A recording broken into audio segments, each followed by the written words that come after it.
G'day, folks. It is the coach here. It is 2 months since I last recorded live. I was just saying to my guest, the mayor, Mat Tyrrell. You've probably seen him on the channel. We talked OBR. We've done Night Haunt.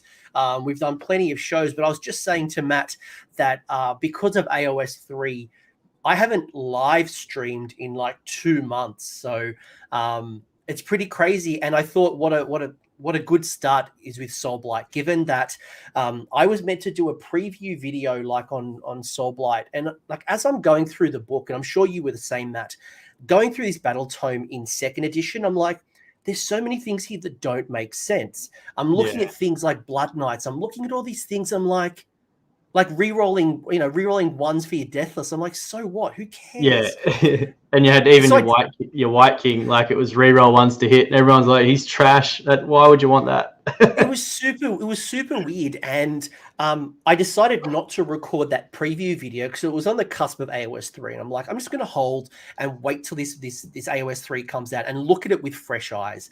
And rereading the book in 3rd edition, I'm like, this is a really good book. I'm actually really excited to talk about Gravelords. And I guess the introduction here is, g'day, we are talking all things Soulblight Gravelords. In this video, we're not going to be doing a deep dive. So this is not a traditional video you've seen in the past where we would, go really deep into a book and talk about the things. It's literally, just over a month since 3rd edition dropped. Yeah. So I want to hear from Matt. How he's looked at this book in the first couple of weeks, his first couple of games, and just get that general experience on how he's found it in 3rd edition. And in subsequent months and however long 3rd edition lasts, we'll come back and we'll revisit this, and we might deep dive into Legion of Night. We'll deep dive into the other what do you call them? They're dynasties. We'll look at individual dynasties, but I just want to hear Matt's high level overview of how he's seeing Soulblight right now. And it's nice to see everyone in the chat. G'day, hello, welcome. But for anyone who doesn't know the mayor of Dubbo himself, he's taken some time off, not kissing babies and cutting ribbons because of COVID. Matt, give the internet a bit of an introduction for anyone who doesn't know who you are. Yeah, hey guys, Mat the Mayor Tyrrell. Been around on the scene for a while now, so it's most people know who I am. But yeah, I won the Australian Masters a year and a half ago or whatever. Current reigning master still, because we haven't had a chance to fix that. But yeah, apart from that, it's just been getting around the traps. I haven't been able to get to many tournaments because of COVID, and I've got three young girls, so it's always hard to get away from home for a bit. That's pretty much me in a nutshell, man. Just getting around, doing my thing, playing plenty of TTS. But you are a long-time Death player. I know when we've played in the past, we've played in Legion of Night. I know you've played Night Haunt as well, and you've got a YouTube channel, and you talk a lot about Night Haunt. So while we're all still learning Age of Sigmar 3, and we all still are getting into the meat and potatoes of what this book is all about. You do have a lot of Death experience, and I think for me, I was looking at the rules again, and I'm like, you got some really cool stuff. You got for anyone who doesn't know 2nd edition into 3rd edition, you got some really cool changes with your Gravesites. You got a whole bunch of War Scroll rewrites. You got like when I was looking at the changes, I'm like tick, tick, tick, tick. This is a really good upgrade. How did you find Soulblight coming from Legions of Nagash? Because there might be some people here who are doing that jump with you. Yep. So me personally, I was a little bit shocked at the start, mainly because I ran mostly Death Rattle, and the things that I was running a lot of for damage output was like my unit of 40 skeletons. They had 3 attacks each if they were over 30. And then the new book drops, and you can only really take them, your maximum is 30, and they've got 1 attack each, and you're just looking at it, you're like, oh, this profile's trash. But then you play a game with 30 skeletons, and they don't die. With the new edition, you give them +1 save, so they're a 4-up save. You let your opponent attack first. It doesn't matter if they can't get through 30 wounds with a 4-up save. You just roll your 4-ups so with skeletons, every model that dies, you roll a dice on a 4-up. They come back in combat. So if you let your opponent attack first, you can bring them back, and if they've got Van Hell's cast on them from the Necromancer, they can do it again. So that was a big shock, because going from, and the same with the White King, he'd give +1 attack aura, but now it's reroll ones to hit. So there was a few things. Black Knights were another one. They were one of my big, in our game I've played against you in real life before a tournament, and my Black Knights, unit of 15 of those, they used to slap real hard. they did a lot of damage, and then in this edition they look almost trash. I won't say they are trash, but so stuff like that. But then all these new stuff come out. The new Blood Knight, the models are amazing. The Luca, that lady, Levi. Yeah, whatever she is, she's you either love her or hate her. The model itself, but yeah, the rules, the updates to the rules are great. The Gravesites, I think when most people saw the changes to Gravesites, there was a lot of hate about it. They reckon they're trash and this and that. And when I first saw them, I thought, actually, this is really good. You don't need a hero near them anymore to bring a unit out. At the end of, so I don't know if you read the FAQ, Coach, but the FAQ now states that instead of rolling at the end of your battle shock phase, it's every battle shock phase. So yes, every battle shock phase you can roll to bring back a unit that's been slain, and that is really good. Like if you're bringing back, if you've had 30 skeletons die, you bring back 15 in your opponent's backfield through a gravesite at the end of their turn, and then in your turn you're moving them 4 inches and charging into combat again. It's stuff like that. Even Graveguard, like you're bringing back 10 of those or 15 of those into a back line. It's a good thing. So all in all, I think even the timing, you used to bring back your models in the hero phase, but now you're doing it in the battle shock. So and I'm conscious that there are new people picking up this book, and I guess we're talking a little bit about what the transition is like from Legions of Nagash to Soulblight Gravelords. And I think for me overall, it is a very, very good update. You lost some units, but in my opinion, it was always going to happen ever since, like when Legions of Nagash came out, there was no Nighthaunt. Well, there was no Nighthaunt Battle Tome, and there was no such thing as Ossiarch Bone Reapers. So it kind of made sense that Arcan the Black, because he's in Ossiarch Bone Reapers, moved out and took his Morghast with him. It made sense to split out the Nighthaunt. And I remember, back in the day when this book very first came out, there was a lot of really negative experience or a lot of bad stuff happening with Legions, and it got a nerf because of the Nighthaunt stuff and Grimghast Reapers, and it's nice to kind of cut them out. You did lose a few other things like your Black Coach. Kind of, I was surprised we lost the Black Coach. I was too. Yeah, and even like losing Spirit Host, because they've been a staple of death armies, from the very beginning almost. Spirit Hosts, and then we've lost those, but we don't need them.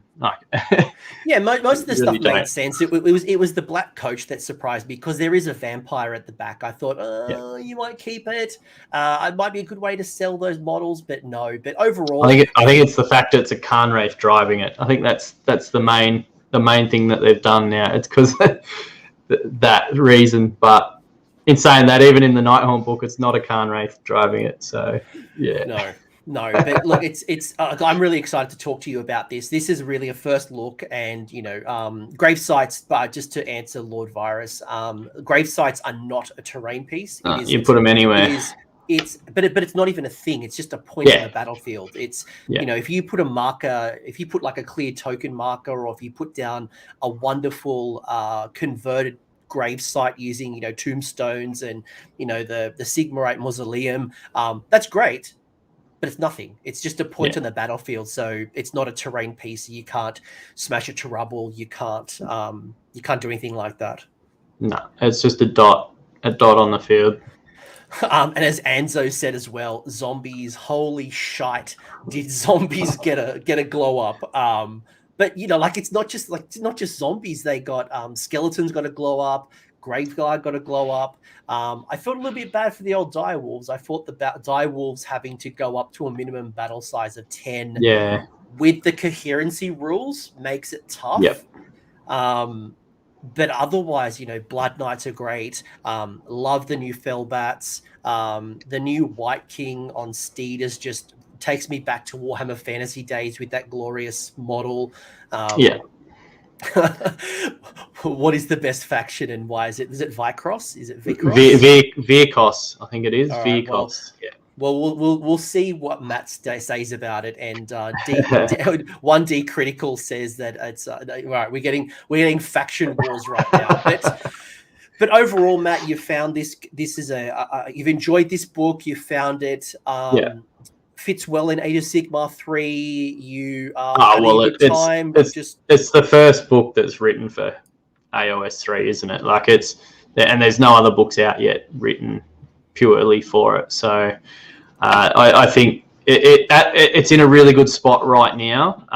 The only issue I have is maybe in 12, 18 months time, it might end up being a Legions of Nagash book where it's fallen right behind. But right now, as it is, it's definitely right up there with the top tier armies. It has so many different ways of build. As you were talking before, this is a Cities of Sigmar type book. It's, you know, as big as Death is, because they've split out the Nighthaunt and the OBR faction. This book's not as big as far as units go, but with all the different lineages and that, there's so many different builds. Like I've played probably 15, 20 games with the book already, but look, I've only scratched the surface and I'm sort of just sticking with what I've made at the moment. But looking at the book, you could really just deep dive into so many different lists, and all the lists actually work. It's not like, I guess it's not like a Nurgle book where everyone just takes Blight Kings and that's the one build. Like this book there's so many different builds and they all work.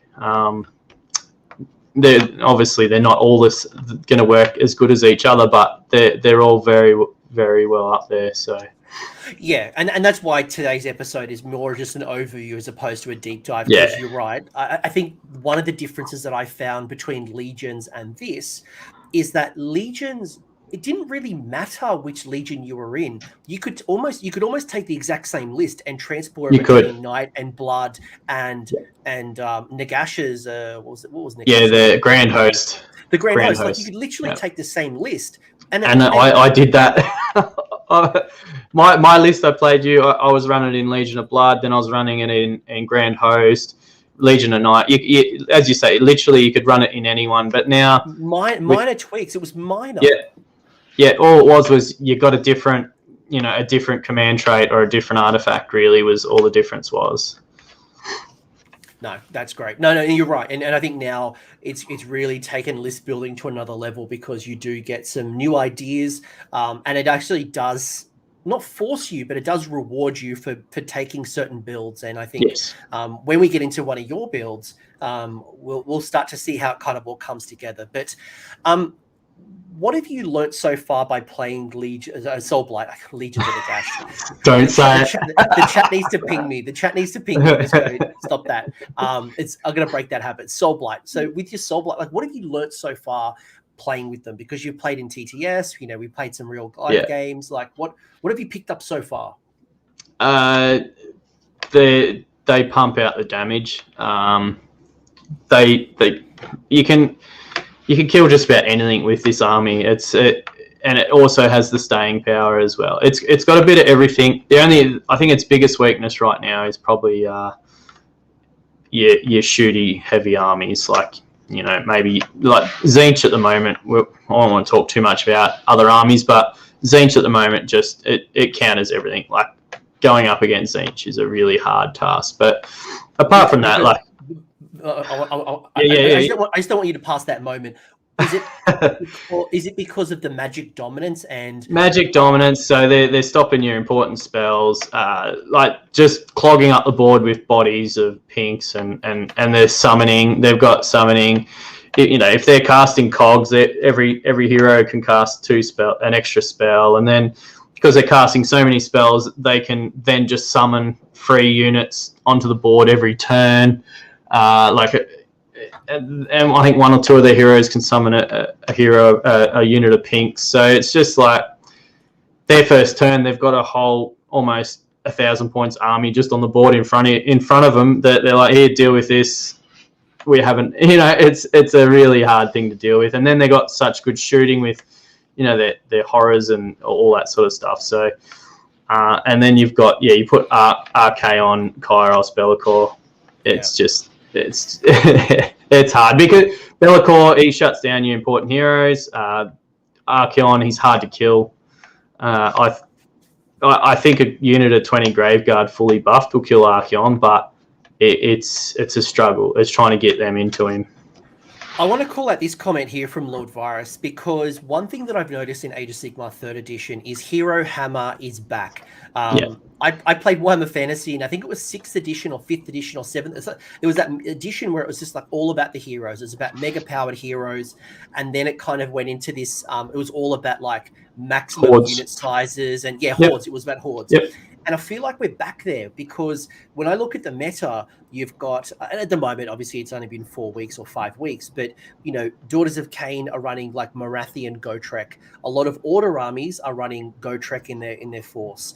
You're getting Archeon running around, Archeon and Be'lakor, or Be'lakor and Archeon, or Archeon and Kairos. So you're getting a lot of these points in mega heroes. And I want to call out this comment around Nagash, because Nagash's points did go up. What's your general take on Nagash so far? If we were reading this book out in AOS 2, I'd say definitely. Now that I've played AOS 3, I think he actually, a lot of people probably hate this, but I think he's actually pointed quite well for what he can do. I just think other big heroes like Archeon Archeon should be the same points as Nagash. He should be a 1,000-point hero. He's like nearly 200 points cheaper than Nagash or whatever it is. It's ridiculous how cheap he is. So I think with what Nagash can do, the fact that he's easily a 2-up save with Mystic Shield, and then his command ability, obviously re-rolling ones to save. And then if you get into combat with him, or even shooting, he can just pop a command point to give himself another +1 save. So he's essentially a 1+ save, re-rolling ones. He's got lots of ways of healing.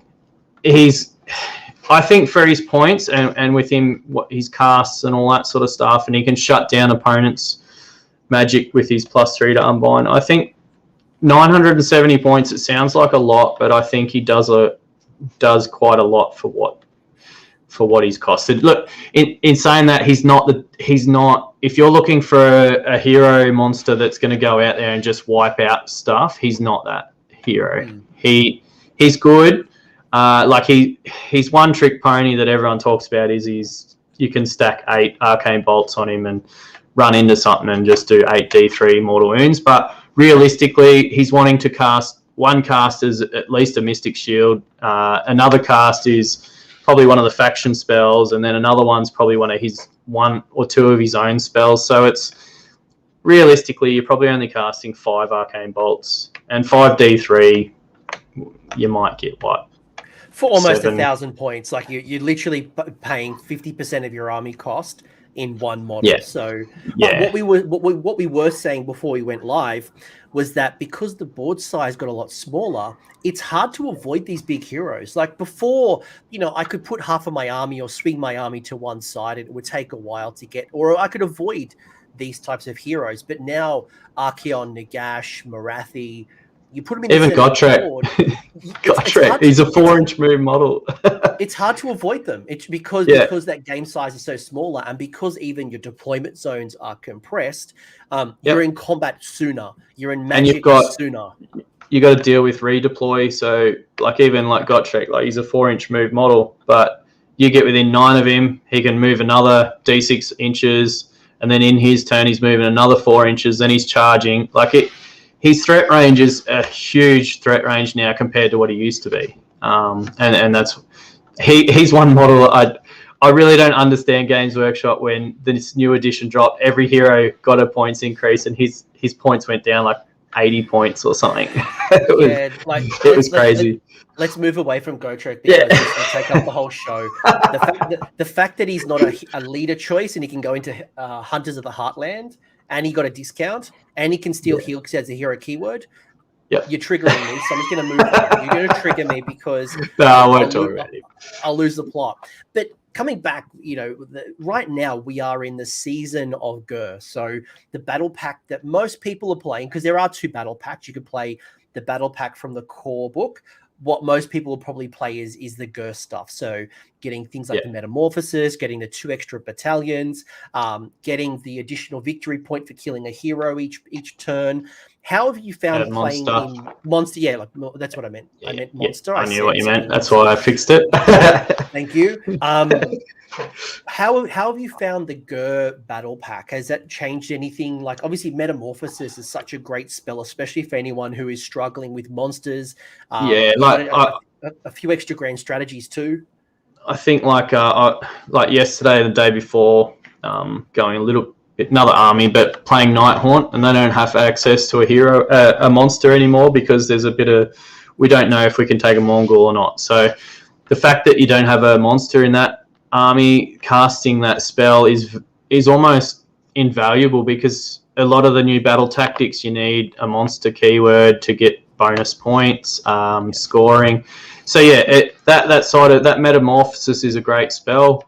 I don't think in Soulblight you really need it, because you've got access to some really good monsters and heroes such as, Vordrai, Vampire Lord on Zombie Dragon, Mannfred, all the Mortarks. I don't think that you really need Metamorphosis in the list. But I think the what's the other?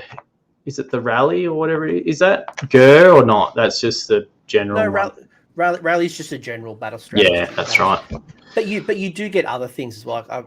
Just generally, there's a couple of other like battle tactics, and like getting bonus battle tactics, as you said. And I think one area that you really take advantage of is the fact that there's an aggressive expansion where you get a bonus victory point if 3 monsters move within 3 inches or they run. Often a lot of armies struggle to get to the 3rd, but if you have 2, let's say it's Neferata and a Vampire Lord, you could cast that Metamorphosis, and you've got some decent spell casting to then get that 3rd. Yes, and that's armies like Sons of Behemoth now. They're really good because they get all these bonus points for scoring all the time, because they just get it. Everything's a monster. It's Metamorphosis is good.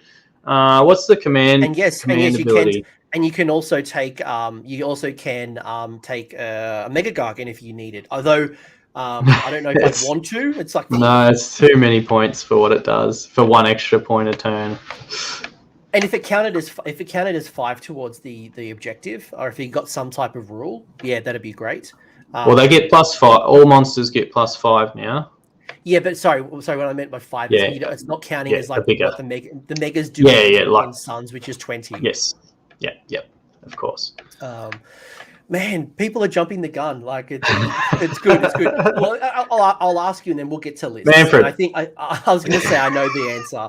Why is Manfred, in your opinion? Because Eldon agrees, but why is Manny the best hero? Why is he our best hero? To be honest with you, he's been my favourite hero. Not lore-wise, I don't anyone crap on about the lore. I only worry about the gaming side of it. He's been my favourite gaming side of things hero for a long time. He even before in Legions and Nagash, he had probably arguably one of the best command abilities in the game. Just giving that, especially when you had Graveguard hitting on 3s, wounding on 3s. Black Knights were the same. Rerolling 1s to hit and wound was really good. Now his command ability now is just, it's really good, but it's a lot more limited now that it's a wholly within command range, whereas before it was a 15-inch bubble. You only had to have 1 model in range of it, so he was a really good support hero before. But now you can get him up the board, use his aura, and then if he gets charged, so start of the combat phase, he can just teleport out of combat. So if Archeon charges into him, normally he'd probably just wipe him off the board. Now he can just go, see you later, and he just buggers off and lands somewhere else on the board. I gotta admit, like I was running Manfred when he was 440 points in Legions, and everyone thought I was an idiot, and they probably still think I'm an idiot. But it's funny watching everyone jump onto Manfred now, and I'm getting comments like this, like, "Why is Manfred the best hero?" And if you don't like Manfred, you don't like Age of Sigmar. Because if it wasn't for Manfred, you wouldn't have Age of Sigmar. But what other units do you think really stand out for you in third edition? I've got a couple, but I'd love to hear from you. And then obviously we'll go to lists in a minute. We'll put units, as in or just like other choices, right? So we know Manfred's great. Yeah. But as a Soulblight player, which are some of the other ones that you probably want to include into your list? Oh, look, I think you can't really leave home without Graveguard. I think they're the heavy hitter in the army that you need. Yes, they're slow. They're 4-inch move, but as we just discussed, movement's not a big issue anymore. And the fact we've got Gravesites, you can just chuck them in a Gravesite, pull them out anywhere on the board 9 inches away. And when I've been, without going off topic too much again, when I've been building my list, I've been trying to do the one-drop deployment. So get my list down as low as possible to potentially take turn 2. So my opponent's moved up the board. And then I can obviously get a charge, or if my opponent doesn't move up the board, I can come out of the Gravesite 9 away, possibly get that 9-inch charge. If I fail, I might get the double turn where then they're moving up 4. They get their auto 6 charge because of their banner. So you can't fail that charge. So unless they redeploy, obviously. But I think Graveguard are a necessity. I think Manfred, you pretty much got to have him in your list if you want to be a combat heavy army, like where you want to do a lot of damage. He's the model you have to have, because making everything +1 to hit and wound in that bubble is just too good to pass up. And the good thing about what we probably haven't mentioned yet either with AOS 3 is the fact you have so much access to command points now, and that's what really hurt. Like that, and that's what was hurting Legions and Nagash right at the end of AOS 2. It's just you just didn't have the command points to play that book properly. Whereas now you can just willy-nilly throw out and it doesn't matter if you use up all your command points because you know you're getting more next turn. Whereas beforehand, playing the old book, it was just like, oh, do I want to spend this command point to get +1 attack on these skeletons because I need that command point next turn to bring back a unit of skeletons, or what, you always had that in the back of your mind. You had to really, command points was a big part of the game. Now it just seems like now you don't need them really. It's almost pointless. And the regeneration used to be off the back of the general. So if you were smart or had the ability to kill the general, then you couldn't use, was it Undying Legion or whatever the rule is? You couldn't bring back a unit, a dead model. You couldn't bring back a dead unit, at all. Correct. But now that's kind of changed, I think. But yeah, to your point as well, AOS 3 has so many different command abilities, a lot of different ways to spend your command points. You don't have to keep them in your reserve like you used to. And I think one of the things that I always found frustrating as a death player during when I used to play Legions of Nagash is bravery debuff lists, ways to try to reduce your opponent's bravery, because they could just throw out inspiring presence like it was, cash at a strip club. It became an unviable strategy. There was no point getting those -1s, -2 to your bravery. But now that most armies only have one inspiring presence, it really does allow you to take advantage of something that is inherent, built into death. Yeah, I really like that. It was a bit hard to get to grips with, and I reckon 99% of people playing the game would have thought the same, that, oh shit, I can't stack command, I can't use 2 command abilities in the one phase anymore. And there's a lot of things that you think to yourself, oh, I can't do this anymore. But when you look at it from the reverse side, you're like, oh, this is good because I know my opponent can't do that anymore. They can't stack that ability, so they can't get +1 attack, and then they can't. And same with as you say, with inspiring presence. If you hit two of their units, one of them's going to have to take battle shock, and it comes down to your opponent deciding which one they want to keep and which one they want to roll.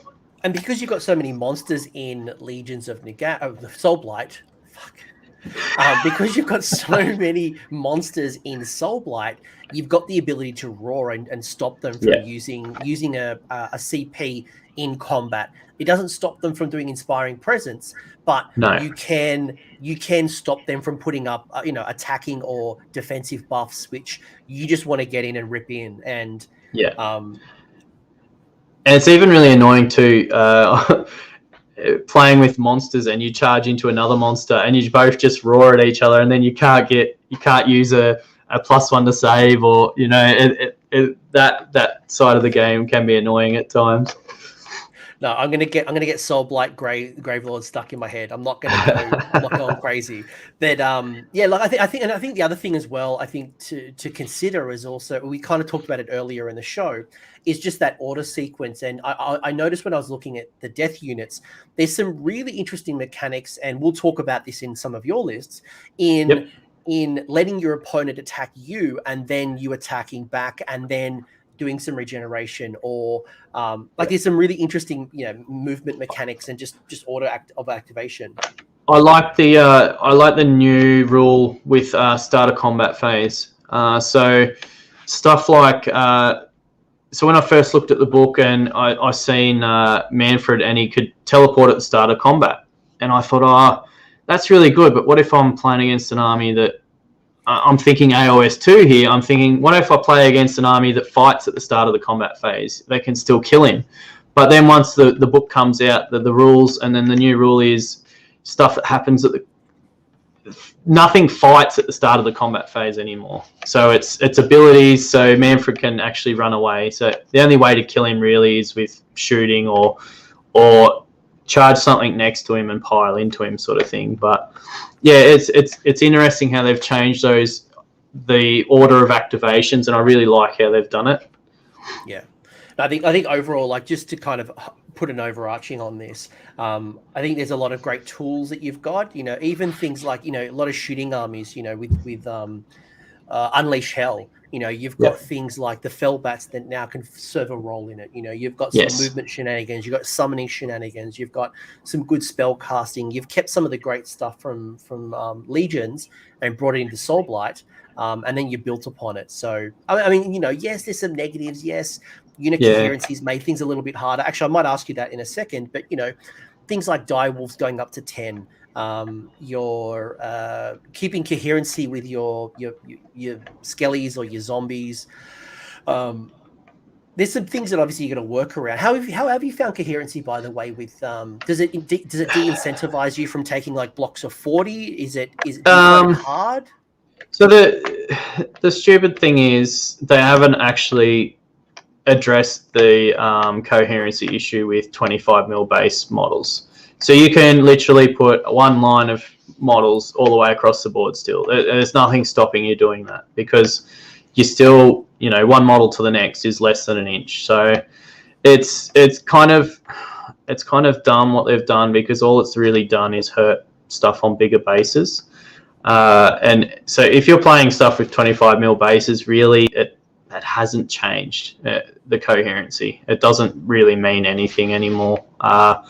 But it's the bigger stuff like your Blood Knights and Black Knights, and that if you want to take them in bigger units than 5, it's really annoying, because you're charging them in and then you're just sitting there watching 2 models or whatever you're having to put at the back of that unit to keep coherency just not fired, or you're sitting there fiddling around trying to do your aim one way, the other, like a V shape back and forth to try and zigzag to get each one of them in combat, but still be within an inch of another model. And in terms of time, that I think that's all it's really done is just add time to the game. I don't really know why they did the coherency. I don't know what they're trying to address with it. I think what they were trying to address hasn't really helped, like with the screening, using screens, that you still can do it. Like, it's weird.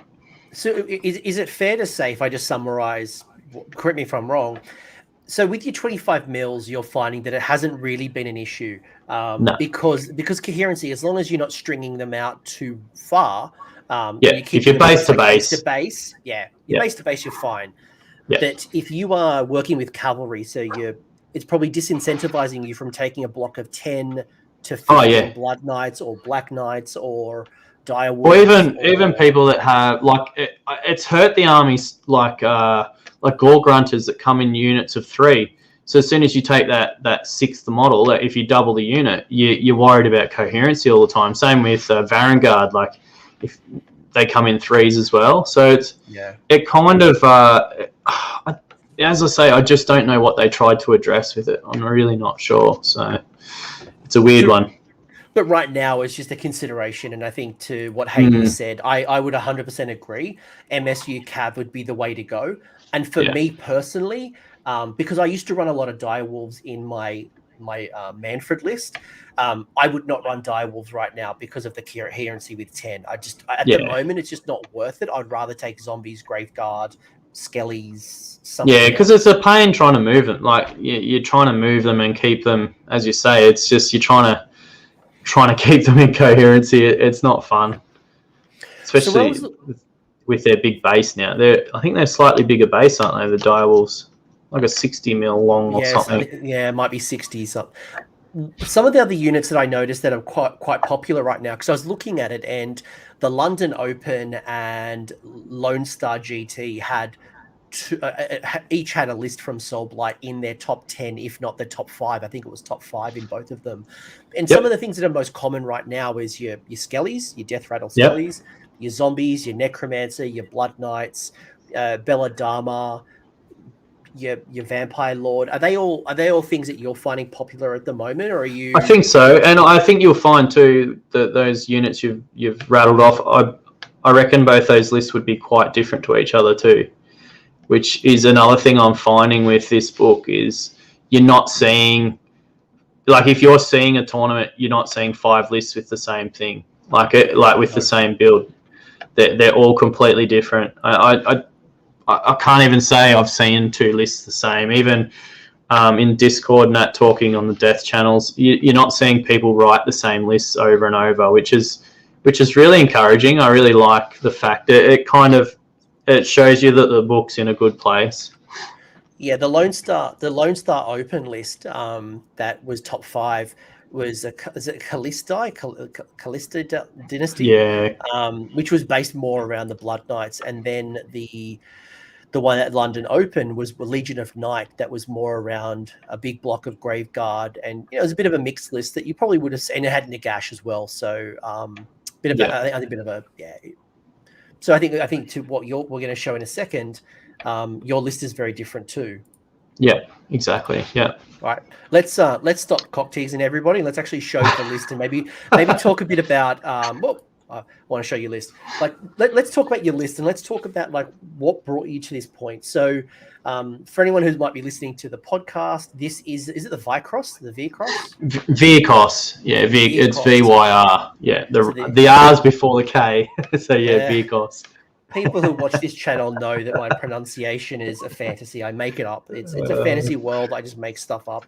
You've taken Prize Sorcery as your grand strategy, which is one of the new ones for the battle pack. So yeah, I like this. That is and then you've taken the Indomitable Triumph.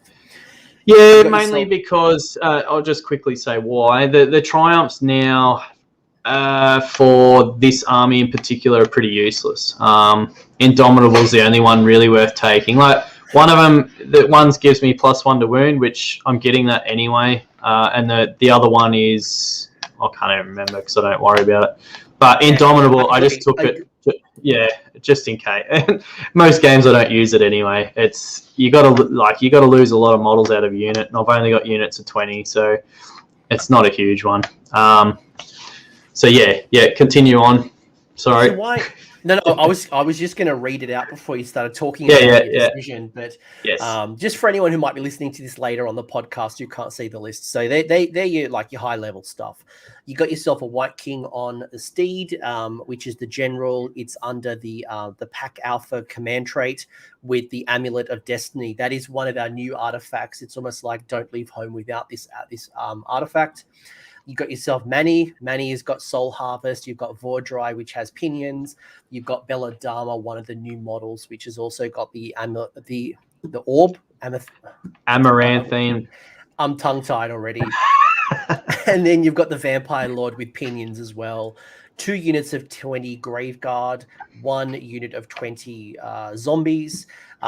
Majority of this list, other than Vordrai and the Vampire Lord, is in the Battle Regiment. So you've only taken 1 core battalion, and that's coming in at 1980 with 2 reinforcement points. So people are already going, where is this person? Where is Vordrai? Where is the Vampire Lord on Zombie Dragon? So why Vordrai? Sorry, and not the Vampire Lord on Zombie Dragon? There's already like everyone's freaking out. So, yeah. All right. So let's start with the White King. White King on Steed. He has. If you want to take Graveguard, you want him as your general because they become battle line, and then you're not having to take other stuff that you don't really want there. So his command trait, Pack Alpha, is once per turn you can use a command ability for free. So normally I'm using his reroll ones to hit if he's in range of Graveguard on them, or he might give them +1 to hit, or he can use whatever he wants. So it's a really good command trait. It just saves that command point that could be used elsewhere. And then his artifact, the Amulet of Destiny, the universal one, it gives him a 5-up after save. So he's 7 wounds now, and he's a 3-up save. So he's a 3-up with a 5-up after save. He's not easy to kill. And then you've got your heroic actions to heal him if you need to. So that's the reason for. And the reason I've gone with him on Steed is he can run up the board and keep in buff range of the other units and get to where he needs to be. And actually, a few games I've played where what was the battle plan where they start in the corners and they move the objectives move to the center of the board. Device? Something like that. Yeah. Could be. Yeah. So I start him in one back corner to hold that objective, and then you can just run him up. Run him up to the rest of the army in your first turn. Your 12-inch move or whatever he is, plus his run, so he can get moving up the board pretty quick. And then Manfred, we've already discussed him, why he's in there. He's just too good. He has a lot of abilities, and if you want to play the army right, you need to learn all your buffs and abilities that each model can do, because if you don't remember it all, it can make a huge difference. So one of his so we've spoken about his command ability giving +1 to hit and wound, wholly within 12. Yep. That's to everything, not just Graveguard or anything. That's everything. And then if he fights in the combat phase, if he kills something with his sword, he gives +1 attacks to a summonable unit, wholly within 12. So he's obviously going to be wholly within 12 of your Graveguard because that's what you want him there for anyway. So they're getting that. Just one? Are you just finding him normally one? No, you don't want both units in the same spot. But so he's there supporting them. So he just has to kill one model. He's giving them +1 attack. And then they're hitting on 2s, wounding on 3s with an extra attack already, just from that one. It doesn't cost you anything. It's just all you have to do is kill a model. And then he's got access to healing if he kills models, and then he's got that ability if he gets charged, he can teleport out at the start of the combat phase and land anywhere on the board, which is really good. You can use it to your advantage if you charge him into something. You can teleport out and take an objective, in your opponent's backfield, or if you want to do that. But normally I'm not doing that because I want him for his aura, his command ability, and that. Yeah, the aura is fantastic. Jan, I'll come to you in a second. You've got a really good question about Bella Damma that we'll bring up at that point. But the other thing I might just call out with Manny as well. Actually, 2 things about Manny. The first one is that he ignores the first wound or mortal wound in every phase.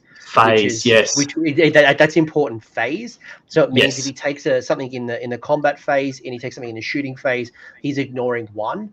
Obviously, the fact he's a 3-up armor save now. He used to be 4. Was he 4 before? Yeah, he was a 4. Yep. He can put. And now he's got an extra wound too now, so he's 12 wounds instead of 11. And the other thing I was going to call out with Manfred, and maybe it's changed, Matt, please tell me, but one thing I learned really quickly is that Manfred is not a vampire lord on zombie dragon, so don't charge him into the center of the board and just try to like cut sick. You've really got to play him like his lore, which is finding like the weak spot, going for the weak spot, supporting. Manfred in the lore is a coward. He's someone who will strike only when he's ready. For me, that's where I got the most value, and using it to support the army, not, again, don't use it as Vordrai. He's not terrible. He can actually do quite a lot of damage, especially we'll talk about some other buffs as I go through the heroes that can buff him as well. So he can definitely be good. Then you've got, I've got Soul Harvest on him. So I have used this a few times in games where I've ran him in and attacked something, and he's got 2 or 3 units around him. And then if I get the double turn, the Soul Harvest is so good. If you get that 9+ to cast, it goes off twice, and it hits every unit within 3 inches. It does D3 mortal wounds. So if you get it off twice, it does 2d3 to each unit. And then every 5, you roll a dice for each mortal wound you've done, and every 5 up he heals a wound. So it's just a good way to keep him alive if I want to, and it's just another spell that he can do that'll do some damage. Just on this comment as well, it's just come up, and I think it's a good one, is with Manfred's armor, there are sometimes you can take damage at the end of the round. So I know, for example, Scragrot the Loon King, when he does damage, you take a mortal wound at the end of the battle round. This armor wouldn't protect off that because it's not a phase. The end of the round is not a phase. So that I don't know. Wouldn't work. That wouldn't. I would imagine that's a loophole. So, because it's the end of the battle round, the battle shock phase, the end of battle shock. No, because it happens at the end of the turn. It doesn't happen in the battle shock phase. It happens at the end of the turn. So I think it's one of those technical. Now, I would say you wouldn't get it until it's clarified. But Manfred is just too good not to take, and he's just overall a great support hero. It's like how I would use a Hurricanum. He's just awesome. Yeah. And just quickly looking at this list for those people who can see it on the screen, the thing I like about this list is you've got 4 really big heavy hitters and 4 really big threats.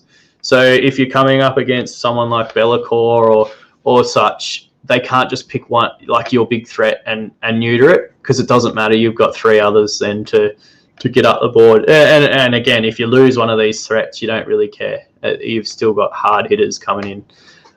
So that was just, But then on to Prince Vordrai. So the question asked before, why him over a Vampire Lord on Zombie Dragon? Yes. The main reason... Because obviously he's a named character. I just want to call it out because he's a named character, which means you can't customize it with artifacts. You can't customize it with a command trait. So why would you go? And he also loses one of the really good Virkos Dynasty abilities, which is you can Virkos Dynasty vampires get rerolls to cast. So you lose that with him as well. But one of the big benefits with him is the fact he has an extra attack with his lance, and he's neg 3 rend on the charge and 4 damage. So as we're talking earlier with command abilities and that being, you can give +1 a save now. I think neg 3 rend is a lot better than neg 2 in the current meta. And so I think just solely for that reason, he's a much better option. And the reason, one of the other big reasons is, I want my general being my White King. So if I've got a Vampire Lord on Zombie Dragon in my list, I can't give him a really good command trait because I don't want him being my general. And the other thing is my artifacts, I kind of want the Amulet of Destiny just on the White King because, look, personally, I like Vordrai better. I like his shooting ability is really good because it's mortal wounds. It's just... I wouldn't say it's a better shooting attack because it does miss, whereas the other one, the Vampire Lord on Zombie Dragon, if you're shooting at a bunch of models, it can't miss, like a unit of 6 or more. But the other good thing about it too is his command ability. So if Manfred's stuck in combat with something and it's my hero phase, Prince Vordrai can spend a command point and make Manfred pile in an attack in the combat phase, in the hero phase, sorry. So which is really valuable. It can then free him up if maybe you might have been stuck in combat with, for example, you're fighting another death army. There was one skeleton left in combat, and then you're stuck instead of in previous games where you're stuck until the combat phase. Now you can attack with him and hopefully clear out that screen that's holding him in combat, and then move him up the board further. So they're probably the main reasons I take Prince Vordrai over a Vampire Lord. He can't do that. He can't do that to himself. It's probably worth calling out. So he can't. So you got to do it on another. One, it has to be a hero. Two, it has to be on a hero that's not himself. So he can't use it on himself. So I guess with Manfred. Go on. No, just before I forget, the other really big thing that he has now that the Vampire Lord on Zombie Dragon lost is the chalice. So they took that off the Vampire Lord on Zombie Dragon. So Prince Vordrai, and the Vampire Lord on foot, and the Vampire Lord on foot lost the chalice. He did, yes. So look, for the extra, I think he's only like 15 points more than a Zombie Dragon. I can't remember off the top of my head, but I think for the negligible points difference, I think the extra rend, the extra attack, and then the better command ability. Because I think the Vampire Lord on Zombie Dragon lost the command ability. I don't think he has one anymore, off the top of my head. So the fact that he doesn't have a command ability anymore, I just think for the different minor difference in points, I think Prince Vordrai is the far better option. I was just setting up because I'm getting a lot of chatter. There's a big fandom of Radukar. People are asking about the wolf, and I want to ask your opinion about Radukar and your thoughts. Yep. I think there's an argument for either side. I think your rationale makes sense. Obviously, in a Castello listed is obviously a lot stronger as well. But I think the challenge is that where do you find the points for other heroes like Radukar, or even a Necromancer? I noticed you don't have a little old Necromancer supporting your summonable heroes, so your summonable units. So So let's talk. I'll just finish with I've got the Amethystine Pinions on him, so you get the plus 6-inch move, which is pretty valuable to get it. He's wherever you want him to be first turn. So with Radukar, I actually had him in this list instead of the Vampire Lord. I had the one on foot, I didn't have the Beast. I had the Radukar. I think it just did Radukar on foot or whatever it is. The problem is his command ability is really good, but you have to charge with him, and he's really slow. The guy on foot, he's only a 6-inch move, and then I found I wasn't getting him into combat at turn 1, whereas Vampire Lord on foot, I can fly him up the board, and then I can spend his command point to give my Graveguard an extra attack anyway. Like the difference between the two. I liked Radukar because when I first read his command ability, I didn't realize I had to charge him in. So I played 1 or 2 games where I just run him up the board and pop his command ability. It's an 18-inch bubble. Everything was getting +1 attack. And I'm like, this dude's really good for his points. But then I didn't realize I actually had to charge him into combat to actually use it. And the other big thing to note, the Vampire Lord on foot, its command ability lasts to your next hero phase. So it's not just that combat phase. So if you have your turn, you pop it on your unit, and then your opponent double turns you back or something, that unit you've popped it on has that extra attack for 3 turns, so pretty much 3 combats. So I think and the other thing was the Vampire Lord on foot's got a 3-up save, Radukar's got a 4-up. Radukar's got more wounds. I think he's got 7. The Vampire Lord's only 5. So look at the vampire heals. The vampire is healing through is it the hunger or whatever it is? He can, he's got a killer model. But look, to be honest, I really like Radukar, but I wouldn't be using his abilities either for anything else. Like I don't have the Direwolves in this list or anything like that. So his command ability in that really wasn't worth it. So how I'll wrap that up is that we're not saying that Radukar is rubbish. We're not saying so what we're saying though, in this particular list, it probably doesn't make sense because you've got to then find the points somewhere else. But Radukar definitely has a lot of value, but no, I think to Matt's point, you've got to charge in to get that command ability. So just keep that in mind.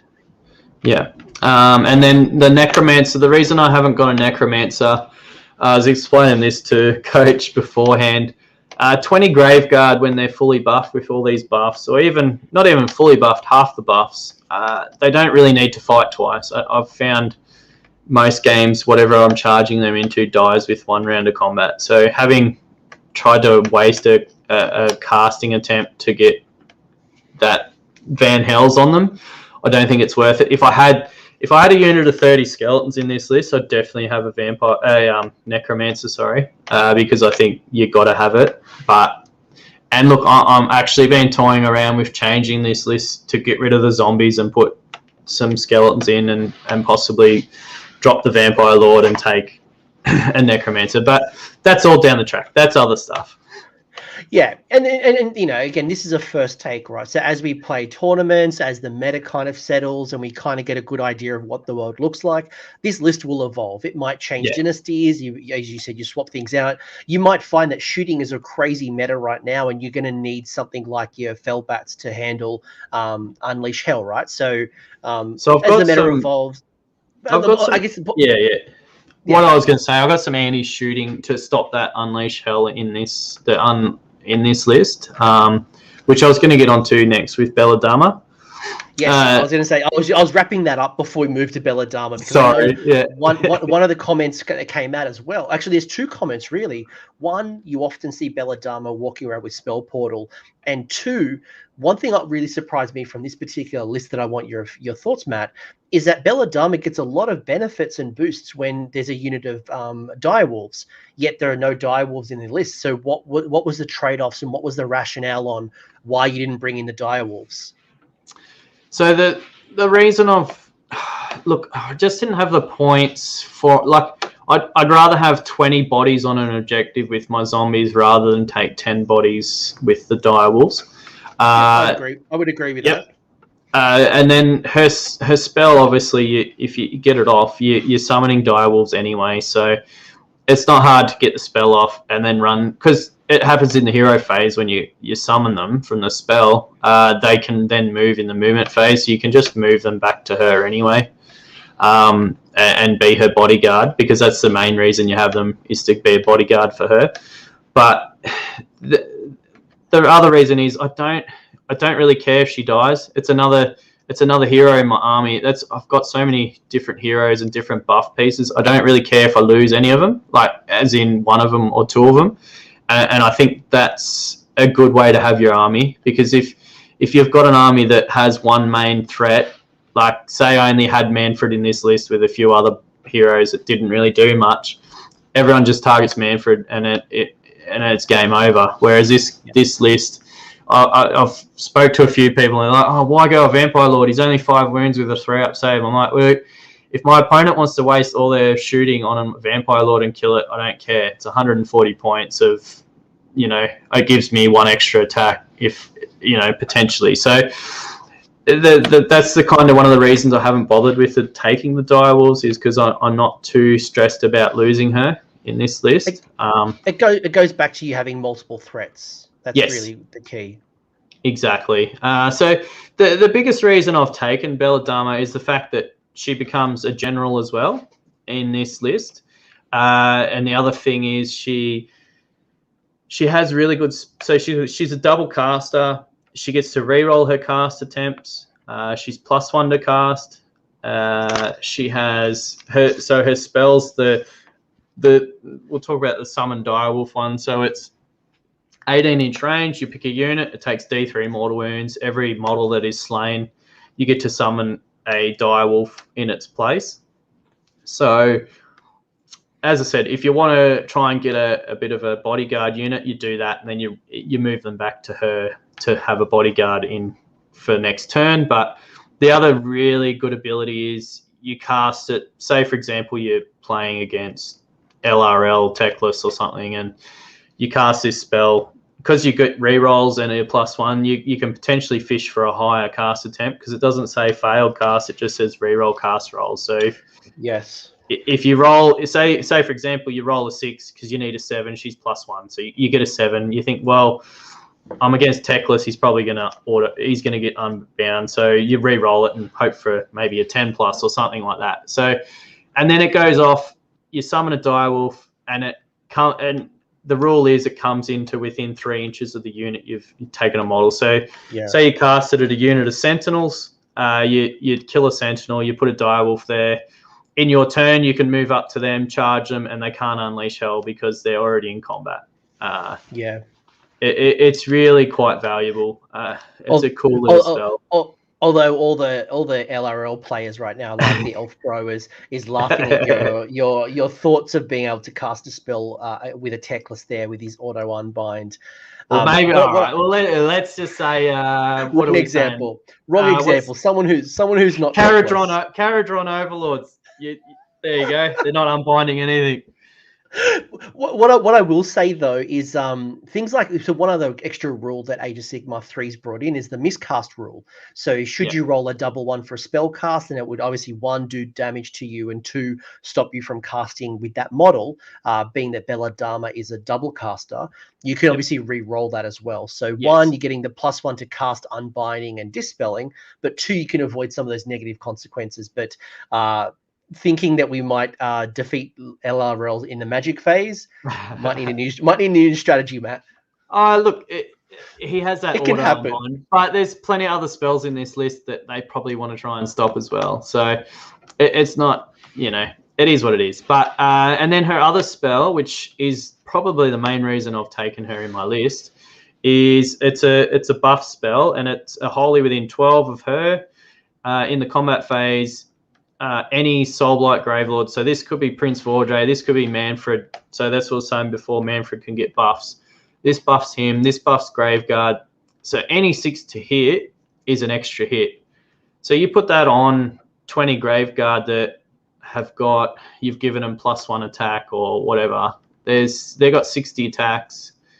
You're hitting on 2s, and if you're re-rolling 1s or something, whatever it is, they're getting a lot of extra hits out of this spell. And even Manfred, I played it in a tournament game last week on TTS, and I think I rolled something like with his sword, I think I rolled 3 6s. So he had from his 4 attacks, he ended up getting 7 hits, and then I hit a few extra on his mount. It was the same sort of thing. They exploded. So I think that spell, the exploding 6s spell, is something I cast from her every turn because I just think it's just so damn good. It's really good.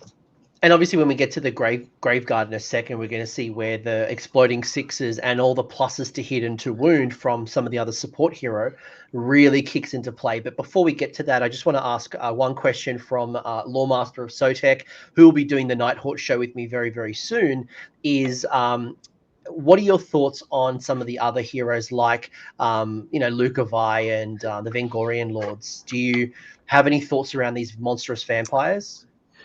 Yeah, I've looked at them a few times. There is definitely builds that you can build with them, but I feel like you have to build around them. Like you're really wanting to give them artifacts and stuff to give them the neg 1 to wound and stuff like that, bubbles. But personally, I just don't think they do. If I'm taking a model like that, mortals are on wound rolls. Yeah, exactly.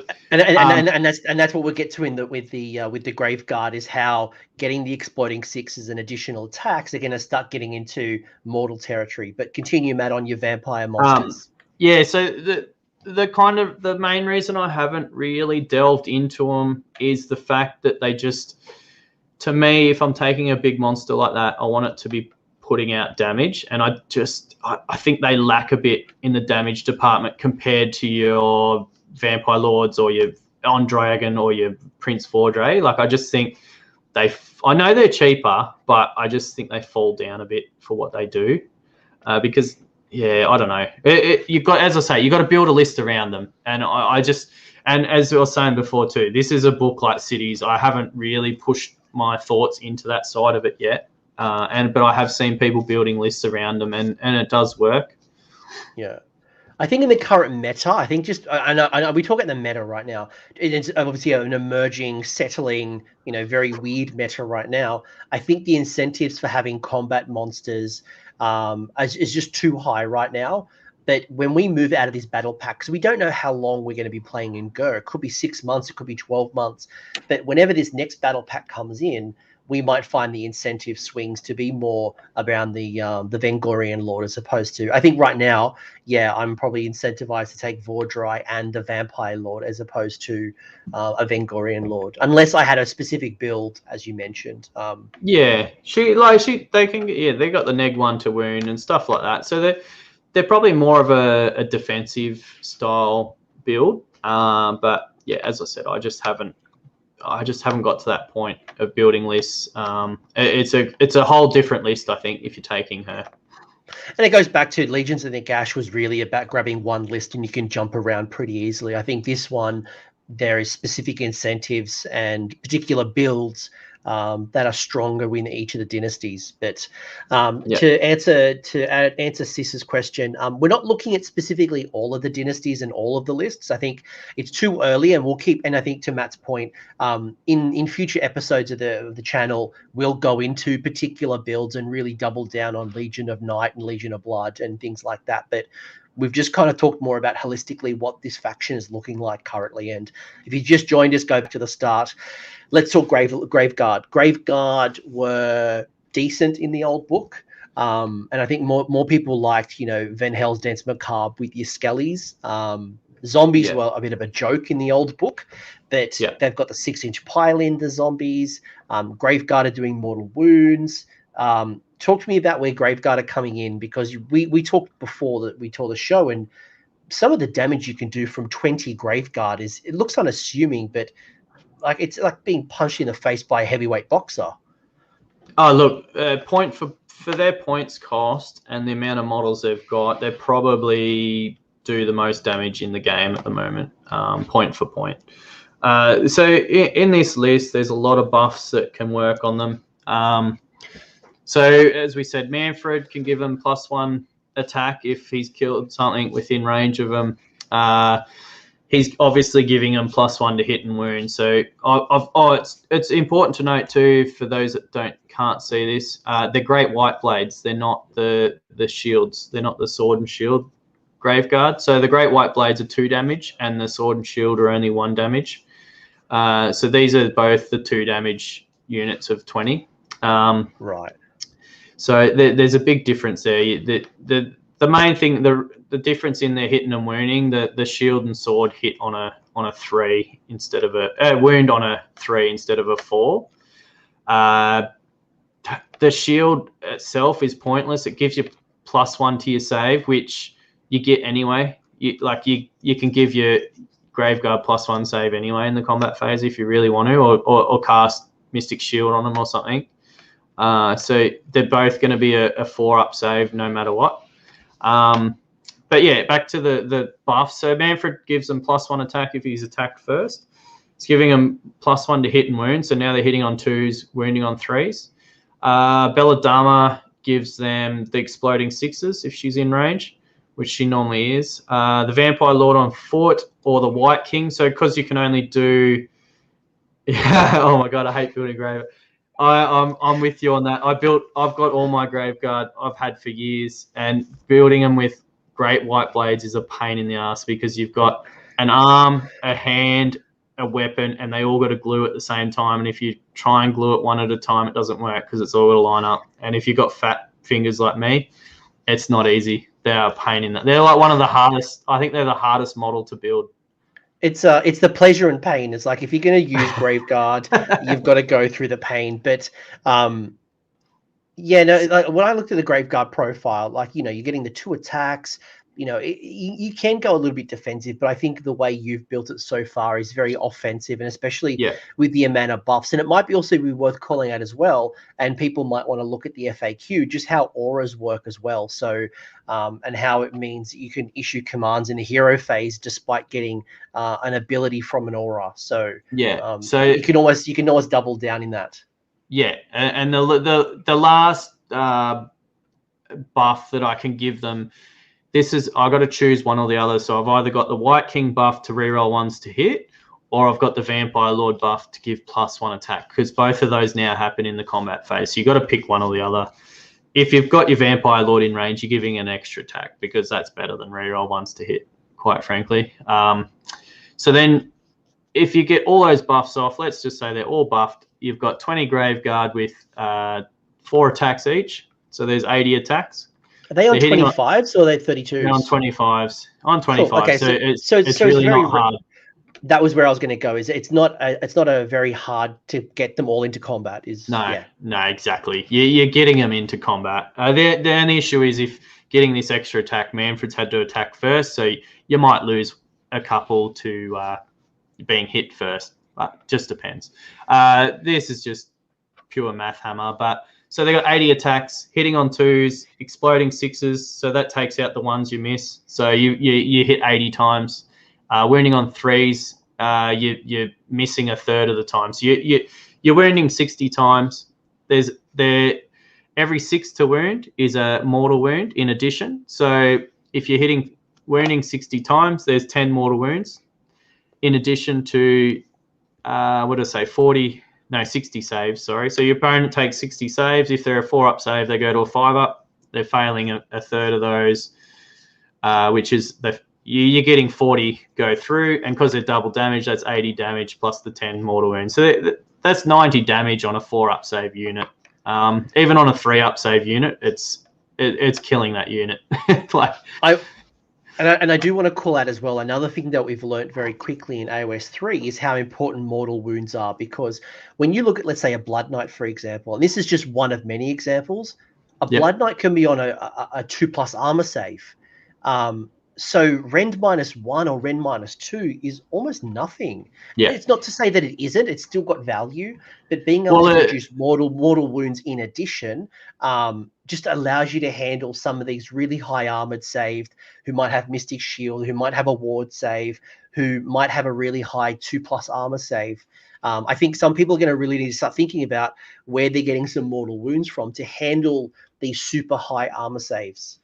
Yeah. And I think almost in this edition, Neg 1 Rend is almost pointless because you can't go any more than a +1 save on something, but you can still stack your saves. So if you've got a Mystic Shield and a +1 save in the combat phase on a unit, Neg 1 Rend doesn't matter. You still it doesn't do anything. So yeah, the mortal wounds are great. They're a great little bonus, and sometimes because you're rolling so many dice, you can definitely spike that 6 to wound, and you're killing. You could kill big heroes with these guys so easy. The big just to go back to one something.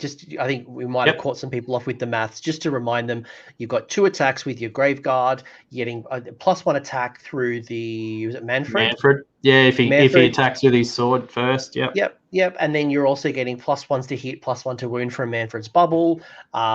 You're then getting exploding 6s, whether it's through Belladamma had that as well as Belladamma.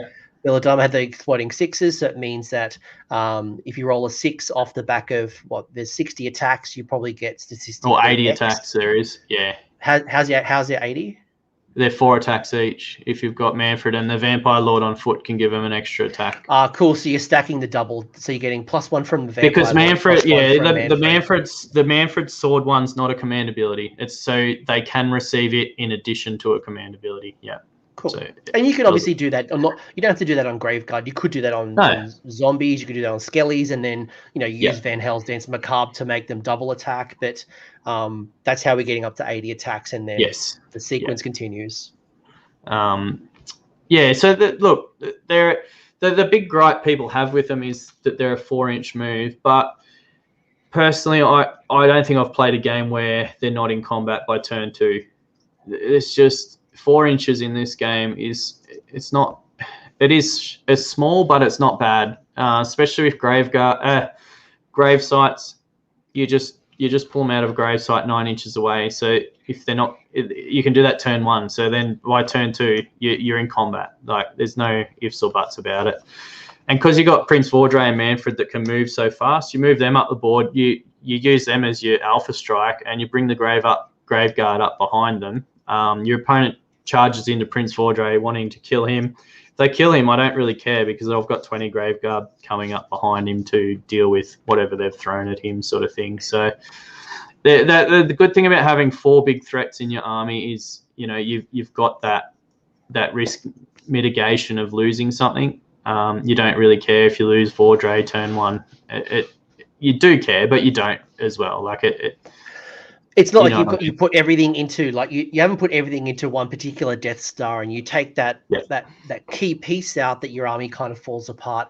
And it's probably worth noting as well, folks, that there are less objectives on the table as well, which means that you don't need nearly as many units to go out and try to claim 8 objectives in some of the old scenarios. So, you know, it does allow you to go more heavy-handed in less units but stronger units, as opposed to, oh, I'm going to need 10 here and a screen here and this going to do this. And that's what I found anyway. Yeah, of course. So that's my Graveguard. And as I said, you don't need all those buffs for them to be good. Even if they only get one of the buffs out of all my heroes, they're still doing a lot of damage. Even without any buffs, they're doing 20 Graveguard are doing a lot of damage. And the reason I'm taking units of 20 as well is the fact that when they do get killed, I'm bringing 10 on the board again, and a unit of 10 will still do a lot of damage, and still can. Like, if you fully buff 10 of them, you still, what did I say? I was doing 90 damage or whatever it was. Yeah, something ridiculous. That's with 20, so even 10 of them can do half that. So you're still doing 40 odd damage with 10 of them. So obviously one tweak could be, if you were looking at this list, and, you know, you could go 30 Graveguard and drop 1 to 10 if you wanted to, and have just one absolute monster. I thought about that, and the reason I didn't was I like the fact that I've got, because going 30, if they come back, you're only getting 5 more models, whereas if you've got 2 units of 20, if one dies, you've still got 10. If both die, you've still got 10 coming back. Whereas if you've only got 10, you've got 5 come back. If you know what I mean. And then you can swing those support heroes to then the other unit of 20, and then just rinse and repeat. So, yes, yeah, exactly. Yeah. And then the final unit was the 20 zombies. They're bodies. That's all they are. They're nothing else. They're there for objective. Don't look at me like that. Don't look at me like that. I've played a lot of games with these things, and I'm going to get a lot of hate on this channel, but zombies are trash. They really are. They're only the 6s to hit are the only time they're good. They even die with the too 6-inch easy. Pile-in, they've gained the 6-inch pile-in. The 6-inch pile-ins, it's good, but it's not. They're not doing any damage. They just. Even if you give them a lot of buffs, so Damma can't give them exploding 6s, because you've got to choose whether it explodes for an extra hit or if it does the mortal wounds now with the new edition. So they're not getting an extra hit from her 6 because you want to take the mortal wounds, obviously. Mannfred does buff them to give them +1 to hit and wound, and he can give them an extra attack. But even still, 20 zombies is only 20 attacks. 6s to hit, you're only getting 3 mortal wounds on average. No, but they're a tar pit because they're coming back on a 2+. Like at the end of combat, assuming you don't lose. They've got to survive. They've got to survive combat. Yeah, that's what I'm saying. They don't have a save, so it's not hard for anyone to do 20 wounds to a unit of zombies. And I think to what Ronnie said, you know, if you wanted a viable strategy, you want to go 40. You've got to go 40. I wouldn't write off 20 zombies. I think the 2+, as long as you don't lose it, if you can avoid losing the whole unit, and getting them coming back on a 2+ at the end of combat, you're laughing. But you're right. If you they're lose, just here for bodies. Yeah. And even a unit of 40, like I've played with them and against them, I just find they're not doing damage. And if you want a tar pit, you take skeletons. Skeletons far out tar pit these guys. They're way better for tar pitting. They've got a save.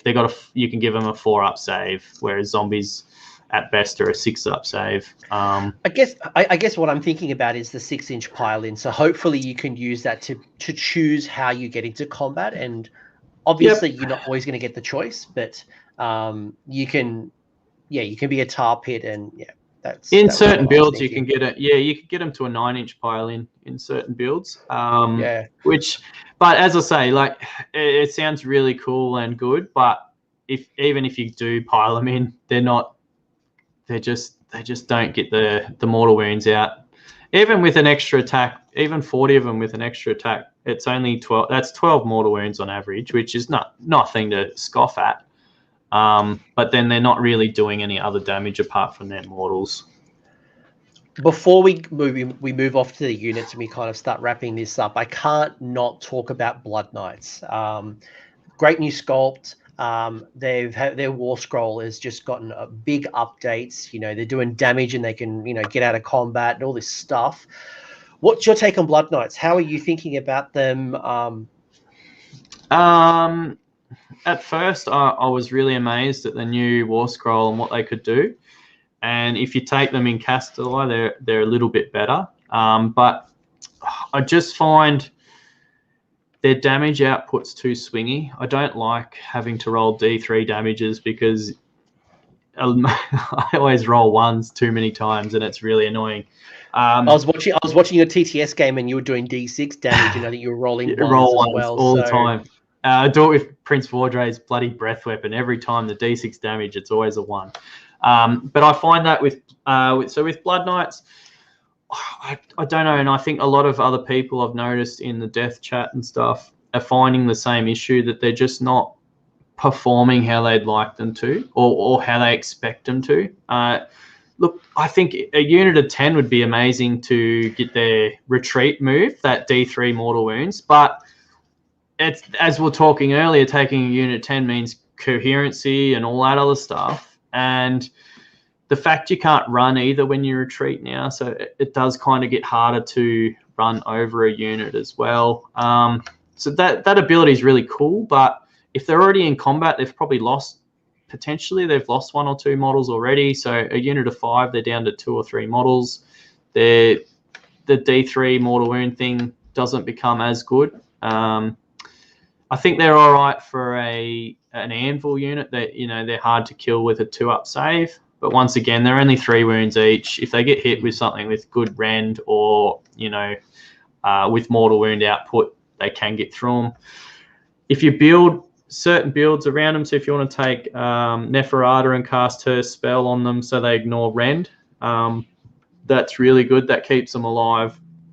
But I just think they just kind of lack the damage, especially if they get charged. They just get bogged down in combat if they get charged. I know you can retreat them, but I don't know. I love the models. I love the look of them. I love their rules. I just feel when it actually comes to gameplay with them, they can be a bit lacking in certain areas, like the damage. And I'd almost prefer to see their damage profile just a flat 2 on the charge, or even a flat 3. It's probably too much. I'm being told that aren't they a flat 2 now on the charge, or has that changed? I've just closed my battle tome, so they might actually be a flat 2. Well, let's give Sis the benefit of the doubt. If I'm wrong, we always said D3, but I think for me, like while you bring that up, you've got it. Oh yeah, it is. Yeah, it is. It is 2. So we got more consistency there. It is a bit more consistent, but even still, 2 damage. Well, they got 3 attacks each. It's with 15 Blood Knights. It's 15 Blood Knights. With 5 Blood Knights, it's 15 attacks.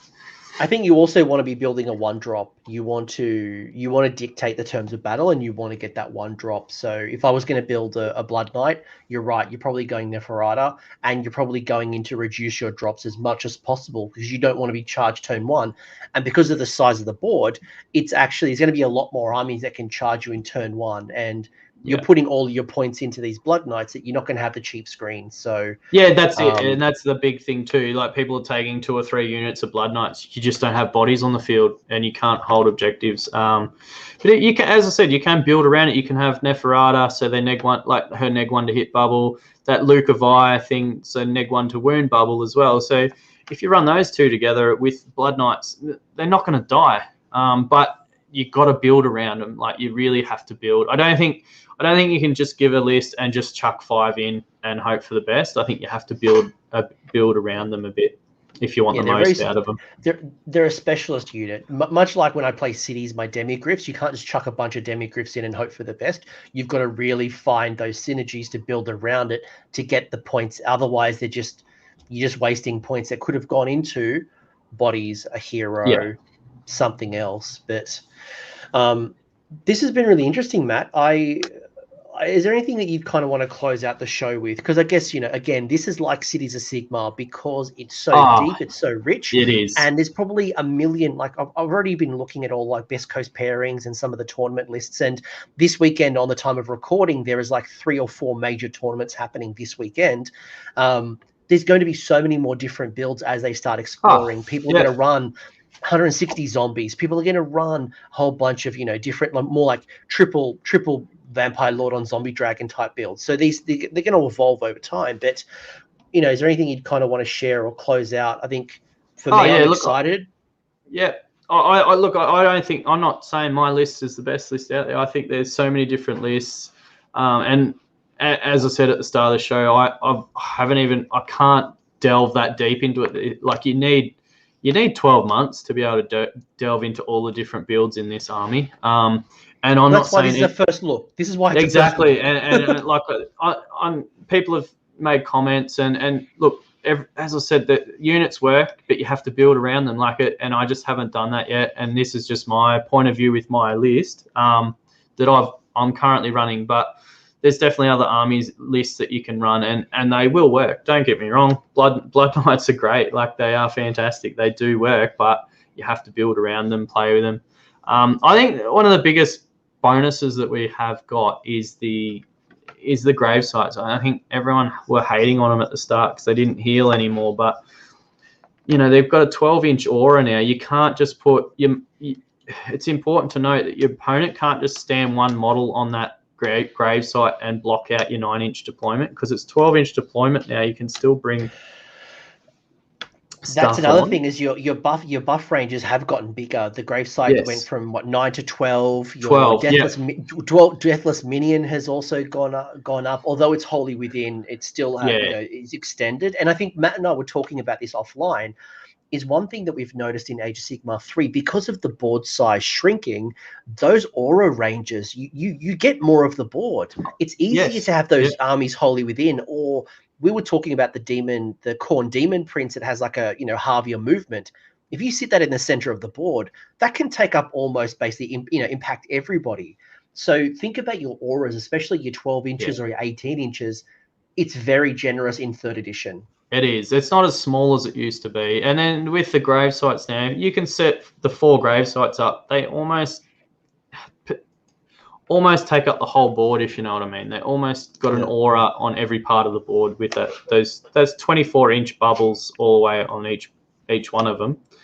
I just think the change to the Gravesites was really good. I think it was needed, and it works really well. The fact you can bring back a unit and it doesn't cost you anything, you just got to roll a dice. You don't need your general alive or anything like that. So even your army could be wiped, and you could still summon on a unit at the end of each turn and bring it onto objectives. And it's you're never out of the game with this army potentially.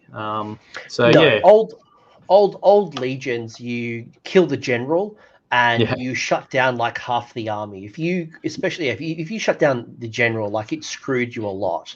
Yes, and you always took max battle line size, max summonable unit sizes. You took 40 skeletons, so you could bring back 40.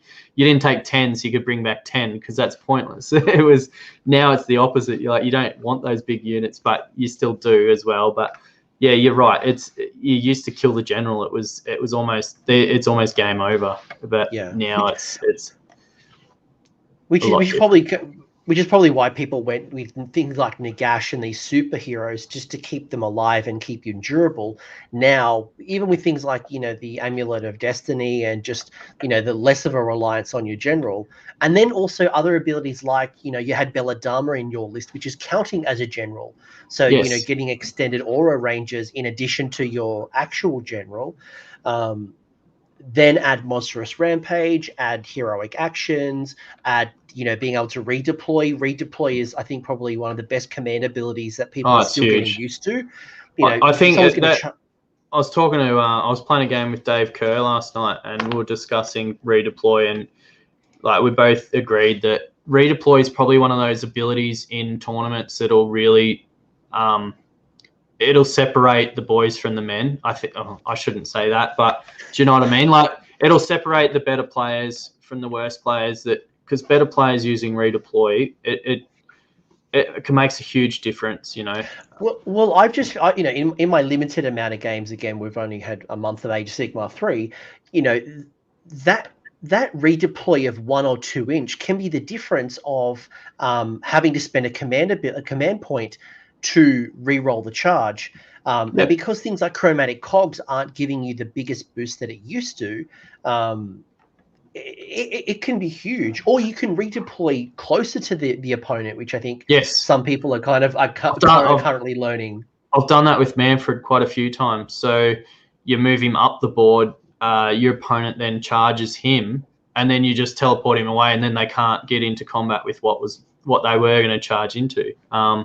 And even stuff like, as we're talking about with Gotrek, or something that's a short, he moves to 3 away, you redeploy, you get a lucky 6. He's got a 9-inch charge instead of a 3-inch charge. Like I've stolen objectives from redeploy. People have charged close to me, and I'm just like, yoink. I wasn't on an objective, and I now stolen it. So you're right. I think it's one of the command points, especially with you having some very fast, hard hitting units. I like it. I think it's the ability that good players, it's when they used to use retreat. A lot of good players use retreat a lot, and a lot of mediocre players didn't use it. And I think this redeploy is that same thing now. I think it'll be a big. Chris made a great comment as well, being able to redeploy a hero that you weren't previously wholly within, and then you can redeploy them, and then, you know, tap into things like zombies that they can pile in 6. So the list tech that's in there is just crazy. And I think we're as you've mentioned, we're only kind of scratching the surface, but I'm hoping in this 90-minute discussion, we've given you a few ideas, and Matt's already called it out. This is not the only list. Don't take this list and run it at GT and expect a 5-0. This is just one of many ways you can build the list. And if you don't like what Matt's talked about, cool. Grab some of the concepts that you think might work and look at ways to incorporate it into your Blood Knights, into your Skelly Hordes that double pile in. Look at other dynasties that might work better. Like we haven't really even talked about, like, is it the Castello and the Legion of Night that can come on the sides of the board? So and then what does that look like? The monster one, and there's just so much. You could talk for hours. It's a good time to be a death player. I think the final comment I would make is that it's a good time to be a Soulblight player. You have a lot of great tools, and as someone who has a whole bunch of death in my cupboard, I think there's a lot of versatility that I think is going to respond really well in the competitive scene, if that's your jam. Yes. Oh yeah, it definitely has. This army definitely has tools to be a 5-0 army. That's for sure. If you're looking at it from tournament perspective, it's not an auto 5-0. It's not. No, like, I know. You don't pick this up and you don't become a 5-0 player. You've got the tools. But at the same time, and as we were discussing, like with it, just like my list in general, there's so many different buffs and auras and all that sort of stuff that you have to be constantly thinking of when you're moving models and charging. And, you know, like it's not an army that you just send forward and you just do this and that. It really needs synergies, and that's why I've always enjoyed playing Death, because I love the synergies and trying to make sure I remember everything. And I think any really good player that can do that will always do well with the Death army, whether it be Night Haunt, whether it be OBR, whether it be Soulblight. If you can get all that down pat, you'll win games. There's no doubt about it. All right, last question, and we're bringing this home. What's your favorite heroic action, and why? I think it's got to be the healing, the healing one. It's really it's almost broken at times. The fact that you can do it every hero phase, so you can potentially in 2 hero phases you're back to 6 wounds recovered. I suppose because you got a lot of bravery 10, so it's almost like it's It's almost near impossible for you to fail it. Exactly. You very rarely fail it, and even if you roll a 10, you're still healing 1 wound. I think that's by and large the best heroic action there is. Obviously the +1 save. I'm a CP man. I love my CP, except for at the finest hour where I want to go Super Saiyan with my hero. Well, if you know that the good thing about that the finest hour one is you can use it defensively too. So if you've charged up the board, you've wiped out a unit, it's your opponent's turn, you can go, because they do their battle tactics first and they do their heroic actions first. So they might say, I'm going to bring it down and try and kill Prince Vordrai this turn. Well, then you just put finest hour on him, so he's now a 2-up save, or it's a really good ability. I just the healing one I probably use the most. I think. Yeah, especially with your type, you do a lot of healing. But Matt, this has been awesome, man. I've learned so much. It's also good to hear how Death and the Soulblight is kind of coming out, because I think you're right. When we very first got the book, it was a 2E book that people were like, this doesn't make sense. There's some things that just don't like. It's like I think some people dismiss some things. Now that we're in 3E and we're looking at it with a new lens, there are some things that were really good that are now hot garbage. There are some things that we kind of dismissed initially. We're like, oh, actually, this is actually really good. So I think that'd be kind of my end statement is look at this with fresh eyes, look at this and look at the again, heroic action, monstrous rampages, less objectives, smaller board, look at, some of the other things that just happened and look at this as a fresh list as opposed to trying to bring my 2E into 3E. Yeah. It's just it's completely different. It's a completely different game. It's definitely not the same. Any closing remarks? Any shout outs you want to make before we kind of wrap this up? And thank you for everyone who's watched this live. By the way, it's great to be back live. It's been 2 months since I've been live. It's been good to be back on, man. Thanks for having me. I don't know. Just shout out to the local Borderline gaming crew.